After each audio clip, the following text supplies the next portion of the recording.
ለማደግ የሚያስፈልጉንን ነገሮች ሁሉ እንጠቀም። አንዳንድ ሰዎች ለምን ዛሉ አንልም። ከቴክኖሎጂ መጾም ያስፈልጋል። ሞኝ ካመረረ በግ ደነበረ አይመለስም ይባላል። ትላንት በጎዳና ላይ ወንጌል ይሰብኩ ይሆናል። ፖስት ሞደርኒዝም ውስጥ ገብተዋል።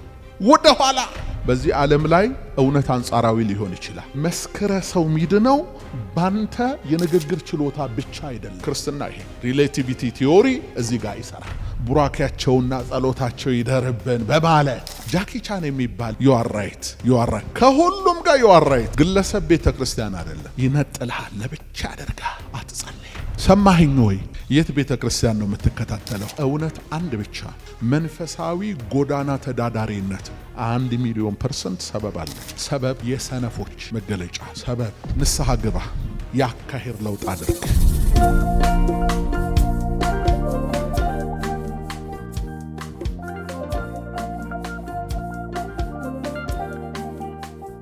በልዩ ልዩ ሚዲያዎች ትሰማላችሁ። አውሮፓ ላይ፣ አሜሪካ፣ ሌሎች ዓለማት ላይ አንዳንዶቹ ከዛ ላለመነሳት ዳይፐር ታጥቀው እንደሚቀመጡ ታውቃላችሁ። እነዚህ ዲጂታል ሃከሮች የሚባሉ ናቸው። ቀን ለሊት እዛው ተቀምጦ ዳይፐሩ ላይ የተጸዳዳ ካልሲው እየሸተተ ልብሱ እየሸተተ ምግብ ትዝ አይለውም። ምን እያልከኝ ነው ወዳጄ? ስልጣኔ ነው። ምን እያደረገ ነው? አልሰማችሁም ዜና? አንዱ ጓደኛው ላይ እንደተኛ ሞቶ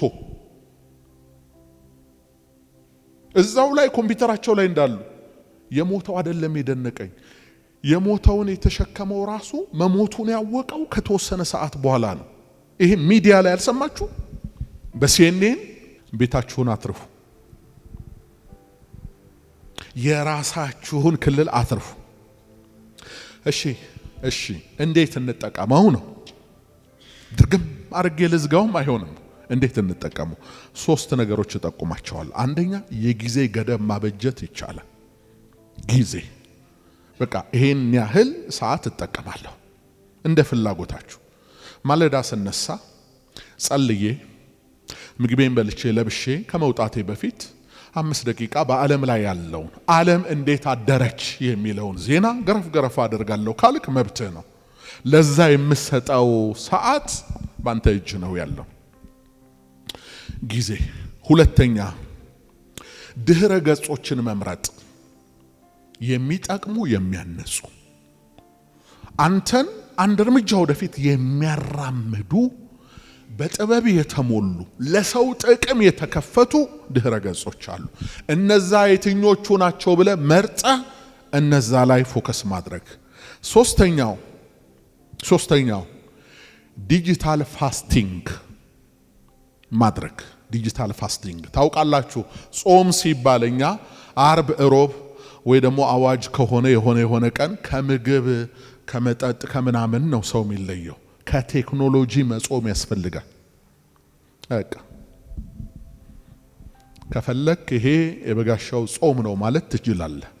ግን ከቴክኖሎጂ መጾም፣ ሰኞ አልነካውም ማለት ወይ ደግሞ ከዚህ ሰዓት ጀምሮ ይሄን አልጠቀም፣ በሳምንት ውስጥ ራስህንም እስኪ ቴስት አድርገው፣ ሞክረው እስኪ እችላለሁ አልችልም የሚለውን ነገር ማለት ነው። እነዚህን 3ቱን ማድረግ። ስለዚህ አንደኛው የአማኞችን ነፍስና ጣዕም ያለው ክርስትናውን እንዳጣጥሙት ካደረጋቸው ነገር መካከል አንዱ አሁን በእኛ ዘመን ቴክኖሎጂ ነው። ሁለተኛው የህይወት ሰልፍና ጋብ የማይለው የኑሮ ውድድር ያዝላል። በቃ አንዳንድ ሰዎች ለምን ዛሉ አንልም። አንዳንድ ሰዎች ለምን ደከሙ አንልም። አንዳንድ ሰዎች ለምን ባካደረጉ የትላንትና ትጋታቸውን ለምን ቀነሱ አንልም። ብዙ ምክንያት ይኖራል። ኢዮብ በመጽሐፈ ኢዮብ ምዕራፍ 7 ቁጥር 1 ላይ በምድር ላይ ለሰው ህይወቱ ብርቱ ሰልፍ ናት ይላል። በምድር ላይ ለሰው ህይወቱ ምንድናት? ብርቱ ሰልፍ ናት። ስለዚህ ሰው በስጋ ወደዚህ ዓለም ከመጣበት ሰዓት ጀምሮ ይልቁንም ነፍስ ካወቀበት ጀምሮ ራሱን ለማኖር ቤተሰቡን ለማኖር ማህበረሰቡን ወይ ሀገር ከሱ የምትጠብቅበትን ነገር ለማድረግ ዋጋ ይከፍላል። የላብ የደም ከፍተኛ የሆነ ሰልፍ አለው። ምክንያቱም እንደምትመለከቱት ዓለም በጥድፊያ ላይ ናት። ሁሉ ነገር እየቸኮለ ነው። ቆመህ በዓለም ፍጥነት ላይ መድረስ አትችልም። ቆመህ አይደለም ተራምደህ ራሱ አይሆን። አንዳንዱ ዓለም በክንፍ እየሮጠ ነው። ሩቅ ናቸው ከኛ በጣም ፈጥነዋል ማለት ነው። እዛ ለመድረስ ተቀምጠህ ቆመህ አይሆንም። ምናልባት ዱብ ማለት ከተጠበቀብህ፣ ምናልባት መሮጥ ከተጠበቀብህ እዚህ ኃያላን የሚተራመሱበት ዓለም ውስጥ ትገባና ትለዋለህ የህይወትን ሰልፍ ማለት ነው። እና ለዛ ነው አንዳንድ ሰው በልቶ ለማደር ኮርቶ ለመኖር የሚከፈለውን ቅጥ ያጣ መስዋዕትነት፣ እኔ ቅጥ ያጣ ነው ምለው፣ ቅጥ ያጣ ለምሳሌ ለእግዚአብሔር የሚሆን ጊዜ ካጣ ሰውየው፣ ቤተክርስቲያን በህብረት ለመገናኘት የሚሆን ጊዜ ካጣ ሰውየው ወይንም ሴትየዋ ራሱን ለማኖር አንዳንድ ሰው እኮ አንድ ነፍሱን ይዞ ነው ሰላም ያጣው። ይሄ ራሱ ጤነኛ አይደለም፣ ነገሩ ኖርማል አይደለም። አንተ እኮ ለብዙዎች የብዙ ወፎች ማረፊያ ዋርካ እንድትሆን እግዚአብሔር ዓላማ፣ ብዙዎችን ለማስጠለል፣ ብዙዎችን ለማስጠጋት፣ ለብዙዎች መፍትሄ ለመስጠት፣ ለብዙዎች ሥራ ለመስጠት ነው እግዚአብሔር ሲፈጥር። አንተ እኮ እንዴ የሚገርም የመለኮት ጥበብህ የፈሰሰብህ ነህ። እንዴት እንደ እንስሳ እንዴት እንደ ሰማይ ወፎች ለዕለት ጉርስ ብቻ እየበረሩ ከጠዋት ወጥቶ ማታ ድረስ፣ ይሄ ትክክል አይደለም። ይሄም ጊዜያቸውም ይወስድባቸው አሉ። አንዳንዶች ደግሞ አሉ ቤተሰብ መስርተው ቤተሰቡን ለማኖር፣ ከነዛኛዎቹ የነዚህ ትንሽ ይሻላል። ከነዚህ ደግሞ ከፍ የሚሉም አሉ፣ ማህበረሰብ የሚያኖሩ አሉ፣ ለሀገር የሚሰሩ አሉ። በየትኛው መጠን ነው የተወጠር ነው ወዳጆች? በየትኛው መጠን ነው የህይወት ሰልፍ ረፍት የነሳን? ይሄ የምንሰበስበው ገንዘብ፣ ይሄ የምናከማቸው ዶላር፣ ይሄ ቀልባችንን ሁሉ የተቆጣጠረው የዚህ ዓለም ነገር የሆነ ሰዓት ላይ ይቆማል። የሆነ ሰዓት ላይ ልክ በቤታችሁ ግድግዳ ላይ እንዳለ በድንጋይ እንደሚሰራ ሰዓት ቁጠሩት ህይወታችሁን። ልክ ድንጋዩ ሲያልቅ ቀጥ ይላል። የቆመበት ሰዓት ላይ ይቆማል። ግን ችግሩ ምን መሰላችሁ? አሁን ስናወራ አይመስልም። ነገሩ ሲሆን ደግሞ እንደነግጣለን። ያ ሰውዬ ሞተ። በተለይ ታዋቂ ከሆነ፣ በተለይ ህዝባዊ ከሆነ በጣም እንደነግጣለን። ግን አንመለስም። ተመልሰን ወደዛውን የፍየል ጠባይ፣ ፍየል ታውቃላችሁ አይደል? ነብር መጥቶ ከመንጋው መካከል አንዷን ይዞ ጫካ ሲሄድ 10 ከሆኑ ነብሮቹ 10ም ያልቃሉ። በምን መንገድ መሰላችሁ? መጀመሪያ ደንበረው ይሄዳሉ። ከዛ ቀጥለው ያቺ ጓደኛችንን ወዴት ነው የወሰዳት እያሉ ወደ ዋሻው ሲሄዱ ቀስ እያለ ሲለቅማቸው ሁሉም ያልቃል። በግን ሞኝ ካመረረ በግ ከደነበረ አይመለስም ይባላል። ወገኖቼ የምናስተውልበት አእምሮ እግዚአብሔር ሰጥቶናል። ታስታውሳላችሁ በሉቃስ ወንጌል ምዕራፍ 12 ላይ ያ ባለጠጋ ሀብታሙን ሰው እርሻው የያዘችለትን ሰው እርሻው ላይ ቆሞ ተመክቶ ወደ ቤቱ ሲገባ ምንድነው ያለው? አንተ ትዕቢተኛ፣ ነፍስህን አሁን ካንተ ሊወስዷት ይፈልጋሉ። ይሄ ሰበሰብከው ያከማቸው ለማን ይሆናል? ወዳጆቼ ልፉ፣ ስሩ፣ ድከሙ፣ ግን በልኩ፣ ከናንተ በላይ አይደለም። መጨረሻ ላይ ትቶ ለመሄድ የምንቀበርባት ያቺው አንድ ሳጥን ናት። 1 ኪሎ ግራም ወርቅ እንኳን ይዘን ላንሄድ። በቃ ብዙ ሰው ከመንፈሳዊ ህይወቱ የጎደለው በዛ ነው። እያስጮኸ ያድራል። ማሽኑን፣ ወፍጮውን፣ መኪናውን እየነዳ እንዴ በአውደ ዓመት እንኳን በበዓል እንኳን የማይቀመጡ ሰዎች አሉ። ሰውን ሰው ያሰኘው ስራ ነው፣ አባባል ነው። አንተ ስትኖር ነው። ምሰራው ለማን ነው? ላንተ ነው። ሲተርፍ ለቤተሰብ ነው። ሲተርፍ ለማህበረሰብ ነው። አንተን የሚበላ ስራ ግን አንተን ሰው የሚያሰኝህ አይደለም። አንተን ሬሳ ሊያደርግ የተዘጋጀ ይሄ ነው የህይወት ሰልፍ። ምን ሆናችሁ ነው ከቤተ ክርስቲያን የቀራችሁት? አንዳንዶቹ 1 ወር፣ 2 ወር፣ 3 ወር፣ አንዳንዶቹም አመት። እኔ በአይኔ ይፈልጋቸዋለሁ። በእኛ ቤተ ክርስቲያን ያሉትን አንዳንድ ቅዱሳን 1 ሳምንት 2 ሳምንት የተለያየ ምክንያት ይገጥማል። ሰው እንዴት 3 ወር 4 ወር 5 ወር 6 ወር ከቅዱሳን ጉባኤ ከቤተ ክርስቲያን? ይሄ ጤንነት አይደለም። ይሄ ትክክል የሆነ ነገር አይደለም። የህይወት ሰልፍ ተብሎ እዛ ውስጥ ገብቶ ምንድነው ደግሞ ያተረፍነው? ጌታ እንደዚህ ያለ ከኔ ጋር የማያከማች ይበተናል። ለመበተን እንጂ በረከታችሁማ ያለው እሱ ጋር ነው። ሶስተኛው ሰዎችን በዚህ ዘመን አማኞችን ያዛላቸው የዘመኑ ተግዳሮት የግል እምነት መላላትና መሸርሸር፣ አንጻራዊነት ሪሌቲቪዝም ቲዮሪ ይባላል። ማነጻጸር።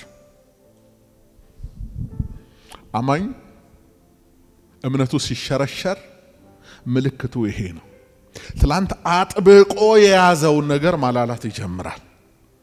ትላንትና ቅድሚያ የሚሰጠውን ለሱ ቀዳሚ የሆነውን ነገር ሁለተኛ፣ ሶስተኛ ያደርገዋል። እና ሰው ሲዝል፣ ክርስቲያን ሲደክም በዚህ ታውቃላችሁ። ትላንት የመጀመሪያ በህይወቱ ውስጥ ጌታ ነው፣ ሁለተኛም ጌታ ነው፣ ሶስተኛም ጌታ ነው። ጥቂት ይቆይ፣ የተወሰነ ጊዜ ይቆጠር፣ በልብ ውስጥ ስፍራ ያቀያይራል። ጌታን ስንተኛ ላይ እንደሚያደርገው አላቅም። ወይ ትምህርት አንደኛ አድርጓል። ትምህርት ከሆነም ጥሩ ነው፣ ግን በዚህ ሰዓት ለትምህርት ስንት ሰው ቦታ እንደሚሰጥ አላቅም። ወይ ስራን አንደኛ አድርጓል። ስራም ከሆነ ጥሩ ነው። አንዳንዱ ዝም ብሎ ፌስታል እንደሚያንጎባልለው ላስቲክ ወዲህ ወዲያ ሲል ጌታን ከስፍራው ያወርደዋል በልቡ። ከዛ ያ ሰው ትንሽ ከክርስትና ወደ ፍልስፍና ይጠጋጋል። ለአንድ ክርስቲያን እምነት ወሳኝ ነገር እንደሆነ ታውቃላችሁ። የዳነው በእምነት ነው። የምንኖረው በእምነት ነው። ሄደን እንገባበታለን የምንለው ዓለም ራሱ በእምነት ነው። ይሄ ዋናውን ነገር ከውስጡ ያወጣና ሌላ ፍልስፍና ውስጥ ይገባል። ምንድነው ያ ፍልስፍና? ፖስት ሞደርኒዝም ይባል ታውቃላችሁ? ፖስት ሞደርኒዝም ይባላል። ዘመናዊነት፣ የመጨረሻው ዘመናዊነት። ያ የመጨረሻው ዘመናዊነት አስተሳሰብ ምን ይጠይቃል? በዚህ ዘመን ውስጥ የተያዙ ሰዎች በዚህ ዓለም ላይ ፍጹም የሚባል እውነት የለም፣ ሁሉም ነገር ልክ ነው የሚል ሐሳብን ያራምዳሉ። በእምነት አስተሳሰብና በመንፈሳዊነት መዓዛ ላይ ጥርጣሬ የሚጭር አንዳንድ ቃላቶችን ይወረውራሉ። ክርስቲያኖች ናቸው። በጌታ በኢየሱስ ክርስቶስ አምነው ጌታ አምላኬ ብለው የኋላውን ድልድይ ሰብረው ላይመለሱ ወደፊት የመጡ ናቸው። ትላንት በጎዳና ላይ ወንጌል ይሰብኩ ይሆናል ወይ በቤተ ክርስቲያን በልዩ ልዩ አገልግሎት ሲያገለግሉ ጅማሬያቸውን አይታችሁ የቀናችሁባቸው ሰዎች ዛሬ ፖስት ሞደርኒዝም ውስጥ ገብተዋል። ወደ ኋላ የንጽረተ ዓለም አረቄ ያስክሯቸው። ይሄም ትክክል ሊሆን ይችላል እኮ ትላንትና ሲቃወሙት የነበረው መንገድ ነው። ይሄም ትክክል ሊሆን ይችላል፣ ይሄም ትክክል ሊሆን ይችላል። ማን ያውቃል በሰማይ አንተ እንዲህ የሚሉት እኮ ኢየሱስ ክርስቶስ ወደ አባቴና ወደ አባታችሁ አረጋለሁ፣ በአባቴ ቤት ብዙ መኖሪያዎች አሉ፣ ስፍራ አዘጋጅላችሁ ዘንድ እሄዳለሁ፣ ጠብቁኝ ያላቸው ናቸው። ማን ያውቃል? ሰማይ ለማን ነው የተከፈተው? ያ ቀራንዮ ላይ ፈሰሰው ደም የትኛውን ግድግዳ ለማፍረስ ነው? ወደ የትኛው ኃያል አምላክ ለማቅረብ ነው? አይ ችግር የለውም። ይሄም ትክክል ሊሆን ይችላል፣ ይሄም ትክክል። ማን ላይ እንደ ፔንዱለም የሚወዛወዙ ሰዎች ክርስቲያኖች ነበሩ በአንድ ወቅት። አሁን ግን የሚያናድድ መወላወል ውስጥ ነው የምታያቸው።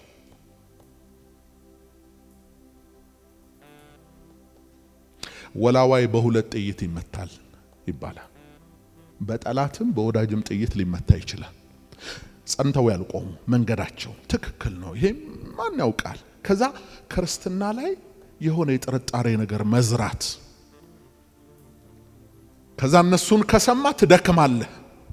ትልቁ ሰውዬ እንኳን የታወቀው እንዲህ እያለ ሰባኪው፣ አገልጋዩ፣ ቄሱ፣ መነኩሴው፣ ዋናው ሰው ለዛ ነው በነፍሳችሁ ዝላችሁ እንዳትደክሙ እኚህን ሰው ተመልከቱ አልተባለም።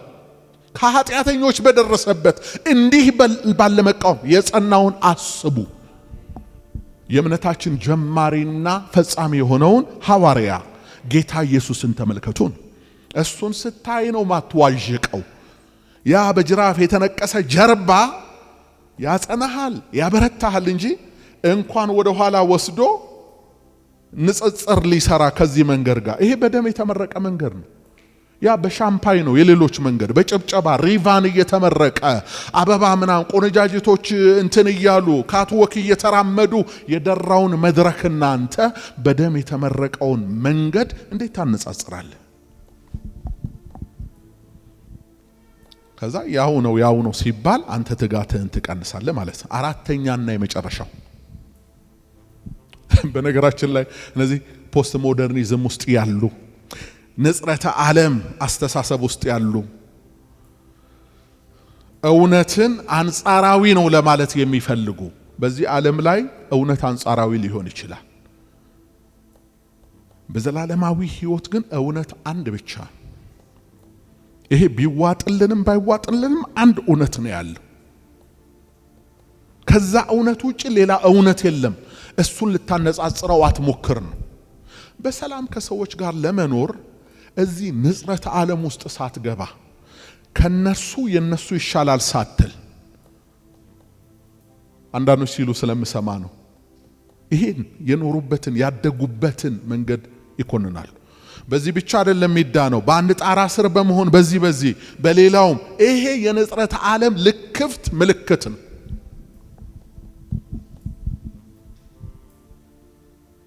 ጳውሎስ እንደዚህ ያለ ከፍልስፍናው ሀገር ከግሪክ ሲመለስ መጀመሪያ ሞክሮ ነበር በሰው ጥበብ ጌታ ኢየሱስን ለመስበክ። ጸጉሩንም ተላይቶ የነሱንም ልብስ ለብሶ እንደነሱ ወግ ተመሳስሎ ወንጌል ለመስበክ ሞክሮ ነበር።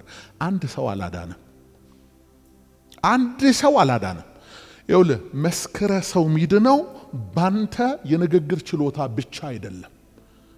የሚያምኑትንም ነፍሳት እለት እለት ይጨምር ነበር የተባለው ጌታ ኢየሱስ ነው። ለዚህ በፍልስፍና ለተሞሉ አይምሮች ነፍሳት አይሰጡም። ስትፈላሰፍ ብትል አይመጣም። ምንም የማያውቀው ሞኙ ደግሞ ወጥቶ ኢየሱስ ያድናል ብሎ ብዙ ሰዎች ሊማርክ ይችላል። ጳውሎስ በራሱ ጥበብ ሊያድን እንዳልቻለ ባወቀ ጊዜ ወደ ቆሮንቶስ ሲመጣ ከዚህ በኋላ አለ የሰው ጥበብ ላልጠቀም አለ፣ የሥጋና የደምን ምክር ከራሴ ጋር ላልመክር ከክርስቶስ ውጪ ሌላ እንዳላውቅ ቆርጫለሁ አለ። ይኸው ለክርስትና ይሄ ሪሌቲቪቲ ቲዮሪ እዚህ ጋር ይሰራ። እዛ አልበርት አንስታይን ጋር ነው ያለው ይሄ ቲዮሪ። አንድ ነው መንገዱ፣ አንድ ነው ያለው እውነት፣ አንድ ነው የተካፈልነው ህይወት። በቃ ይሄን ነው። እዛው ሳትገባ ከሰዎች ጋር በሰላም መኖር ትችላለህ። አሁን እዚህ ውስጥ ያሉ ሰዎች ምን መሰላችሁ? የክርስትናው መንገድ ላይ ፎርሻዋል።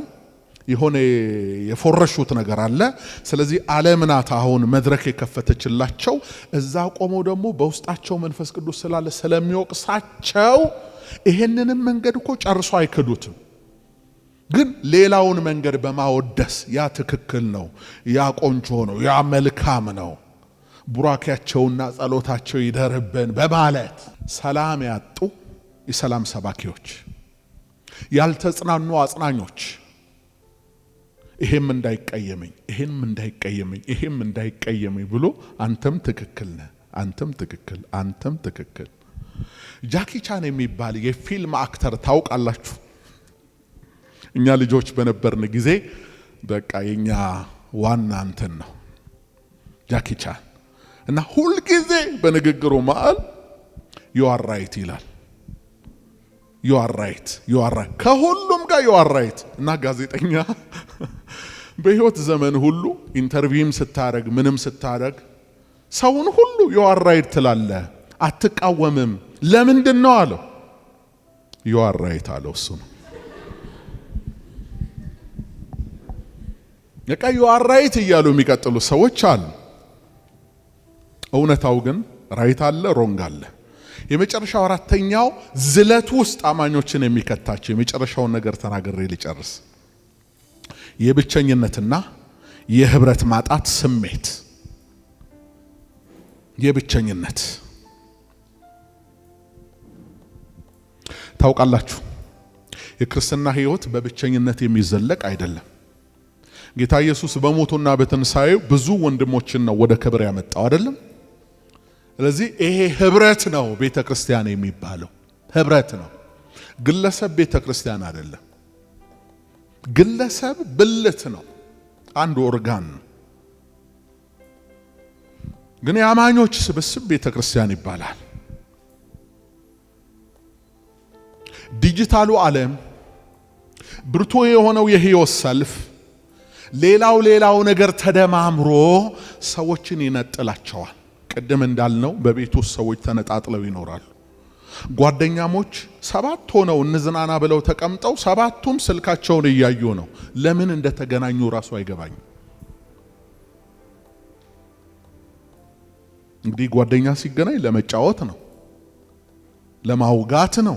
ቁም ነገርም ቀልድም ካለ እንደዛ ነው። ተጠራርተን ስልክኒ ብለው ነው እንዴ የተደዋወሉት?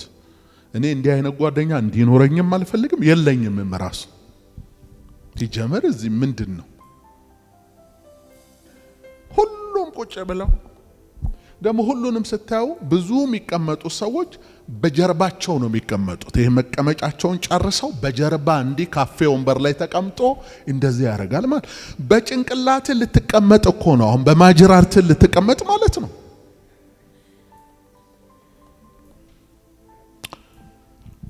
እና ይነጥልሃል፣ ለብቻ ያደርጋል።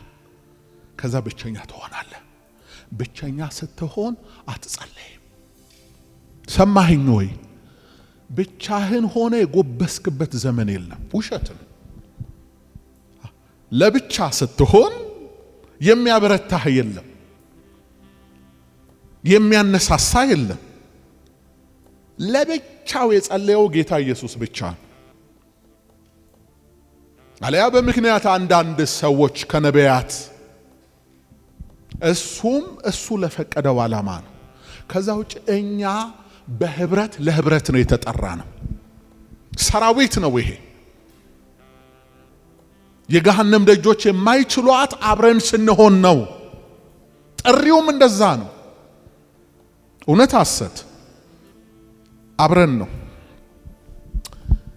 አሁን እንደ ፋሽን የተያዘ አንዳንድ ነገር አለ።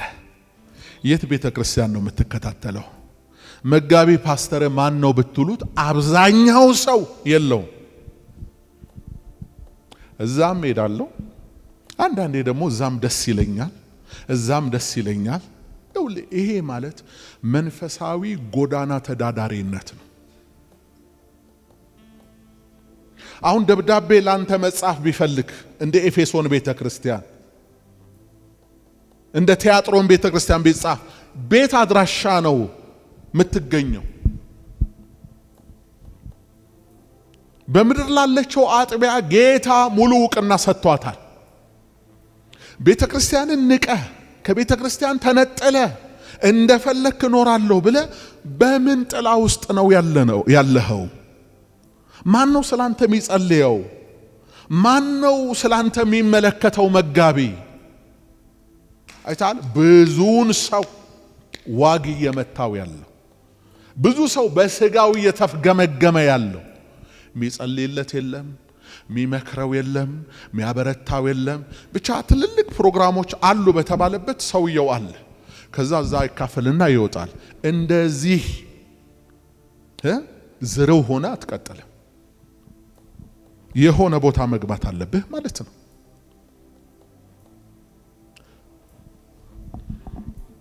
ብቸኝነት ጌታ ምንድን ነው ያለው? ህዝብ እኮ ነው ያለው። ቅዱስ ህዝብ ነው ያለው አይደለም? ለርስቱ የተለየ ምን ወገን፣ የንጉስ ምን ካህናት ብዙዎች ውስጥ ነው ራስህን ማግኘት ያለብ። በመዝሙር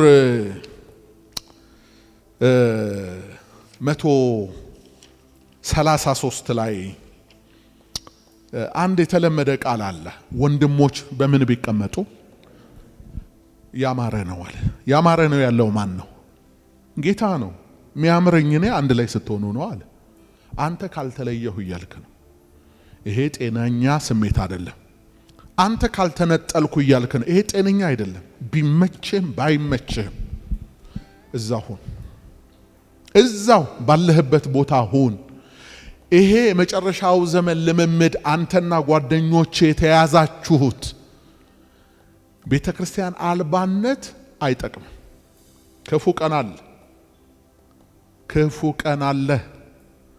ቤተክርስቲያን ማልዳ ጴጥሮስን ከሞት እንዳስመለጠችው እንዳትረሳ። ማልዳ ሞት የተፈረደበት ላንተ ምትማልድልህ ቤተክርስቲያን፣ ላንተ የሚገዳት ቤተክርስቲያን እሷ ታስፈልግሃለች። እና የብቸኝነትና የህብረት ማጣት ስሜት፣ ከዛ ህብረት የለህም፣ በህብረት ውስጥ ድርሻ የለህም፣ ወይ ዲያቆን አይደለም፣ ወይ ኳየር ውስጥ የለህም፣ ወይ ትምህርት ክፍል የለህም፣ ወይ የሆነ ቦታ የለህም አይደለ? ስለዚህ እሁድ ጠዋት ተነስታ አንተ ወደ ቤተክርስቲያን የምትሄድበት ገፊ ምክንያት የለህም። ስለዚህ እቺ እሁድ ተለፈኝ ትልና ቲክቶክህን ስላይድ እያደረግክ እዛው፣ ከዛ የምትነሳው ከቀኑ 9 ሰዓት 10 ሰዓት ላይ እንኳን ነፍስ አይደለም ስጋ ራሱ ይዘላል። ለራስ ያስጠላሃል። ሰዎች ከቤተ ክርስቲያን ሲመለሱ በመስኮት ታያለ፣ ወይ ካፌ ጋር ቁጭ ብለህ ታያለ። አንተ እነዚህ ሰዎች የሚያመልኩት ጌታ ከብዙ ዘመናት በፊት እኮ ልጄ ሆይ አገልግለኝ፣ በፊቴ ተመላለስ ብሎ ጸጋ የሰጠ አቅም የሰጠ ክብር ያለበሰ ጌታ ነው። ዛሬ እንዴት ካፌ በር ላይ ቁጭ ብለህ ሰዎች ከቤተ ክርስቲያን ሲመለሱ ታያለ?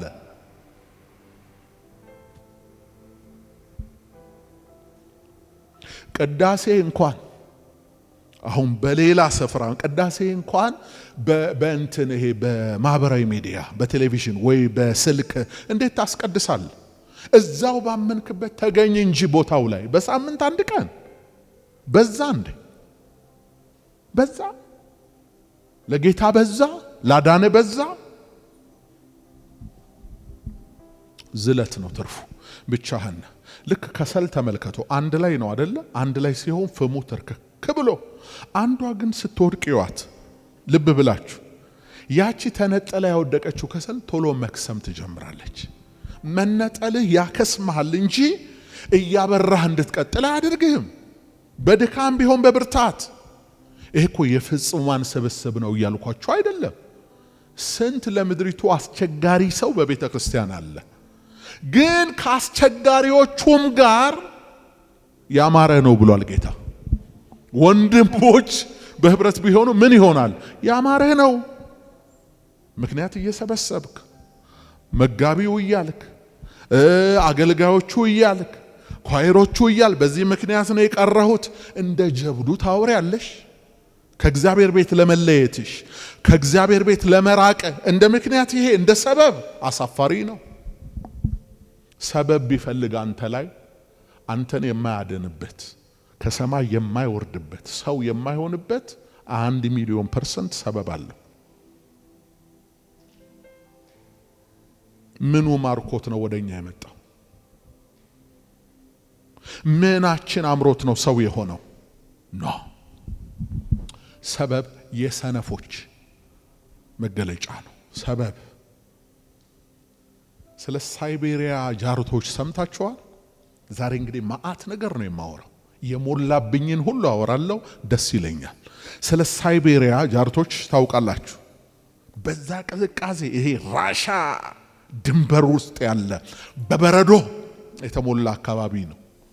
በዛ ያሉ ጃርቶች አሉ። ጃርቶቹ ቅዝቃዜውን ለመቋቋም ያላቸው ብቸኛው አማራጭ መሰባሰብ ነው። እጅብ ብለው ተጠጋግተው የሳይቤሪያውን ቅዝቃዜ በዛ መንገድ ነው የሚወጡት። ሲዝን አለው ማለት ነው። ሲጠጋጉ ምንድን ነው የሚሆነው? ጃርት እሾህ ነው ልብሱ አይደል? አንዱ አንዱን ይወጋል።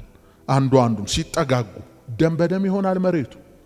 የሚወጋጉት ቅዝቃዜውን ለመቋቋም ነው እንጂ ጦርነት ከፍተው አይደለም። ወንድም ወንድሙን ለማጥፋት አይደለም። ስለዚህ ያ መወጋጋት አብረው በጋራ ቅዝቃዜውን ለማሸነፍ ካላቸው ፍላጎት ነው እንጂ ከሌላ አይደለም። አማኞች እንዴት ከሳይቤሪያ ጃርቶች እናንሳለን? አብረን ላለመሆን ዘር እንዴት ምክንያት ይሆናል? አብረን ላለመሆን ሀብት እንዴት መለኪያ ይሆናል? አብረን ላለመሆን የሆነ ቀን የተወራወርነው ቃላት እንዴት እንዲልባችንን ያሻክራል? ለዚህ ነው ወይ የፍቅር ጌታ ኢየሱስ የሞተው? ነው። እነዚህ ነገሮች ያዝላሉ። ሲያዝሉ ሰው ይነጠላል። መጸለይ አይችልም። ምትጸልየው እኮ እዚህ ሲሆን፣ እዚህ መጸለይ የማይፈልግ ሰው በግድ ይጸልያል። አብረን እንሆን፣ እንበረታለን። ከተነጣጠልን እንዝላለን፣ እንደክማለን። ይሄ ነው ምክንያቱ። እንዴት እንበርታ? 5 ነጥቦች። አንደኛ ቴክኖሎጂን በተመለከተ ለሶሻል ሚዲያ ያለንን ትክክል ያልሆነ ነባር ዕውቀታችንን እንቀይር። አንዱ የሚያዝለው ቴክኖሎጂ ነው አይደለም? ዕውቀታችንን ማስተካከል ነው። እንዴት? አንደኛ በጊዜ ገደብ እንጠቀም፣ ጊዜ እንመድብለት።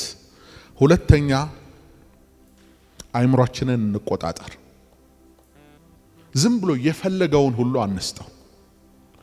የጸሎት ሰዓትን መድብለት፣ ለእግዚአብሔር ቃል የሚሆን ጊዜ እንመድብለት፣ ከቅዱሳን ጋር ህብረት የምናደርግበት ኃይላችን የሚታደስበትን ጊዜ እንዲሰጠን አይምሮአችንን እናለማምደው።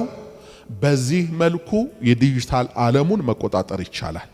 ሁለተኛ የማይቋረጥና ቀጣይነት ያላቸውን ልምምዶችን በህይወታችን እንተግብር። ምን ማለት ነው?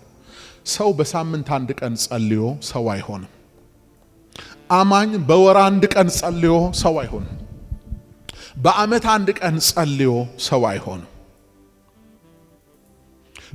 በሳምንት 1 ቀን ናፍቆት የሚመጣ ሰው አለ። ጸሎት በሳምንት 1 ቀን፣ በወር 1 ቀን ጸሎት ናፍቆት የሚመጣ ሰው አለ። ጤነኛ አይደለም። ጤነኛ ይመስላል አይደል? እንዴት ያለ ሰው ነው ጸሎት ናፍቆት የመጣ? እስኪ ናፍቅ ምን ሆነ ነበር? ከራስ ጋር አልነበርክም ሆይ? እንዴት ጠዋት ከእንቅልፍህ ነቃ? አይንህን ስትከፍት ከብርሃኑ ጋር ያገናኘህን ጌታ ምን አልከው? ተመስገን አልከው ወይ ዝም ብለህ ሰዓት ረፈደ ብለህ ተነሳ?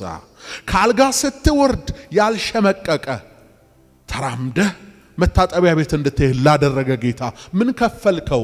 ሳምንቱን ሙሉ ስራ ቦታ ላይ ባለው ስትራግል እግዚአብሔር ሆይ እርዳኝ አልከው ወይስ ተጨንቀ አለበ በራስ ዘዴ ተወጣኸው? ሰው አከማይቶ በሳምንት 1 ቀን ጸሎት ናፈቀኝ፣ በወር ናፍቋቸው የሚመጡ ሰዎች ባይዘው ያስታውቃል። 5 ወር ሙሉ ተኝቶ ይመጣል። ሲናፍቀው ያስታውቃል። ፊት ነው የሚመጣው፣ መሬት ላይ ነው የሚንበረከከው፣ አፈሯን ነው የሚልሰው፣ እንዲህ ነው የሚለው። ይሄ ሰውዬ በዚሁ ቢቀጥል ብላችሁ ትጸልያላችሁ። በሚቀጥለው ሳምንት ደግሞ የለም። ያረፋ ኳስ የሆነ ክርስትና ያስኩ ስትሉ የሚፈነዳ ማለት። ቀጥል። ጸሎትህን፣ ንባብህን፣ ስለ መንፈሳዊ ነገር ማሰላሰልን በየቀኑ ጥቂት አርገው። እሱ ነው ተጠራቅሞ ረጅም እንድትጸልይ የሚያደርግ። እሱ ነው ረጅም እንድታነብ የሚያደርግ እና ልምምዶችህን በየቀኑ ቀጥል ነው። ሶስተኛው በመንፈሳዊ ህብረቶች ውስጥ ታቀፍ። በቃ ግድ ነው ታቀፍ። ሳትወድ በግድ ትጸልያል። ሳትወድ በግድ ባይብል ስተዲ ትጀምራለህ። ሳትወድ በግድ እግዚአብሔርን መፍራት ትለማመዳለህ። በመንፈሳዊ ህብረት ውስጥ ካልታቀፍክ ላትዝል አትችልም። አራተኛ ራስህን መርምር። ራስህን መርምር ማለት ንስሐ ግባ። ንስሐ ግባ። ያቅጣጫ ያካሄድ ለውጥ አድርግ። ይሄ የሚሄድበት መንገድ ትክክል ነው ወይ? ከዲጂታል ዓለሙ ጋር ተጋብቼ ከቅዱሳን ህብረት ተለይቼ ለማይሞላ ኑሮ ከጠዋት እስከ ማታ ላቤን ጠፍ እያልኩ ሮጬ ምንድነው? የት ነው መሄደው? በልና ቆመ ብለህ አስብ። መንገድህን አስተካክል። ልክ ወደ ልብ ስትመለስ፣ ንስሐ ስትገባ፣ ራስህን ስትመረምር ያለህበትን ሁኔታ ቁልጭ አድርጎ ጌታ ያሳይሃል። አምስተኛውና የመጨረሻ እድገትህን ዘውትር አታቋርጥ። ቆመን አንድ ጥቅስ እናነብና እንጨርሳለን። አንደኛ ጢሞቴዎስ ምዕራፍ 4 ቁጥር 15 የማይቋረጥ እድገት። አንደኛ ጢሞቴዎስ ምዕራፍ 4 ቁጥር 15 ወዳጆቼ ክርስትና በመወለድ የሚያበቃ ህይወት አይደለም። በመወለዱ እግዚአብሔር መንግስት የገቡ ሰዎች የእግዚአብሔርን መንግስት ለመውረስ ማደግ አለባቸው። ሕፃኑ ከሞግዚት በታች ባለበት ዘመን ሁሉ አይወርስም። መውረስ ከፈለጋችሁ ለእግዚአብሔር የደረሳችሁ ወንዶችና ሴቶች ልጆች መሆን ከፈለጋችሁ እንደግ። ለማደግ የሚያስፈልጉንን ነገሮች ሁሉ እንጠቀም። የቃሉን ወተት የእግዚአብሔር ቃል ነው አማኞችን የሚያሳድገው። ከቃሉ እንዳንርቅ ማለት ነው። ራስ ወደሚሆነው ወደ ክርስቶስ ኢየሱስ እንደግ። ስናድግ መንፈሳዊ ዝለት የሚባለውን ድልድይ እንሻገረዋለን። በየጊዜው መፍረክረክ፣ እየጸለዩ ማዛጋት፣ እየዘመሩ ሐሳብ መወሰድ አይመጣም። አሁን እኮ ከባድ ዝለት መሆኑ የምታውቁት እየጸለይን ነው። በጠላት ግንባር ላይ አነጣጥረናል ብለን እየተኮስን እንስታለን። እየሰነዘረን አንመታውም ሰይጣንን። ዝለናላ። የዛሉ ሰዎች ታውቃላችሁ። ሩጫ አሁን ለምሳሌ 42 ኪሎ ሜትር ሮጠው አንዳንዶቹ ልክ ገመዱ ጋር ሊደርሱ ሲሉ ይወድቃሉ፣ ይፍገመገማሉ። በቃ ተንጠራርተው ያችን ለመንካት አይችሉም። ሪቫኗን ለመንካት አይችሉም። የ42 ኪሎ ሜትር ድካም እንዴት ጭንቅ እንደሚሆን ማለት በስንዝር ቦክሰኞች 10 11 ዙር ሄደው መጨረሻ ላይ መደባደብ ያቀታቸዋል። እጅ መሰንዘር። አንተ መጸለይ እስኪያቀት ከዛ ልክማ አደጋ ውስጥ ነህ። የአባቴ ልጅ አንቺ መጸለይ እስኪያቀትሽማ ከሆነ የገዛ ጸሎትህን ካፍ ማውጣት እስኪያቀት አንድ ምዕራፍ መጽሐፍ ቅዱስ እንዲገልጥ ማንበብ እስኪያቀት ከሆነ በቤተ ክርስቲያን የተሰጠህን አሳይመንት ለመወጣት ዳተኛ እስክትሆን ከዛ ልክ እኮ የዕለት ተዕለት እድገት፣ የዕለት ከዕለት ፕሮግረስ፣ የዕለት ተዕለት ኑሮ ነው እንጂ በአመት አንድ ጊዜ እንደ ጥምቀት የምትመጣበት ፌስቲቫል አይደለም እኮ ይሄ። ለዛሉ ሰዎች ይሄን መልእክት አድርሷቸው። አንደኛ ጢሞቴዎስ ምዕራፍ 4 ቁጥር 15 ከቁጥር 11 እንጀምር። ይህን እዘዝና አስተምር። በቃልና በኑሮ በፍቅርም በእምነትም በንጽህናም ለሚያምኑቱ ምሳሌ ይሁን እንጂ ማንም ታናሽነትህን አይናቀው። እስከመጣ ድረስ ለማንበብና ለመምከር ለማስተማርም ተጠንቀቅ። በትንቢት ከሽማግሌዎች እጅ መጫን ጋር የተሰጠህን ባንተ ያለውን የጸጋ ስጦታ ቸል አትበል። ማደግህ በነገር ሁሉ እንዲገለጥ ይህን አስብ፣ ይህንንም አዘወትር። ለራስህና ለትምህርትህ ተጠንቀቅ፣ በእነዚህም ጽና። ይህን ብታደርግ ራስህንም የሚሰሙህንም ታድናለህና። አሜን። አድጋለሁ በል እስኪ። ሕፃን ሆኜ አልቀርም፣ ቀንጭሬ አልቀርም። ጡንቻ አወጣለሁ፣ በጸጋው ኃይል እበረታለሁ። መንፈስ ከሚሆን ጌታ እንደሚደረግ ያን መልክ መስል ዘንድ ከክብር ወደ ክብር እለወጣለሁ። ዝለቴን በጸጋው ድካሜን በመንፈሱ እለውጣለሁ። ስለዚህ በተሰጠኝ ሕይወት ውስጥ ብርቱ ወታደር ሆኜ በፊቴ ያለውን በነገር ሁሉ ፍጹም የሆነውን የኔን ሐዋርያ ክርስቶስን እየተመለከትኩ እገሰግሳለሁ። ለዚህም ደግሞ ጸጋው ይረዳኛል። ክብርና ምስጋና አምልኮትና ውዳሴ በአርያም ላለው ለእርሱ ይሁን።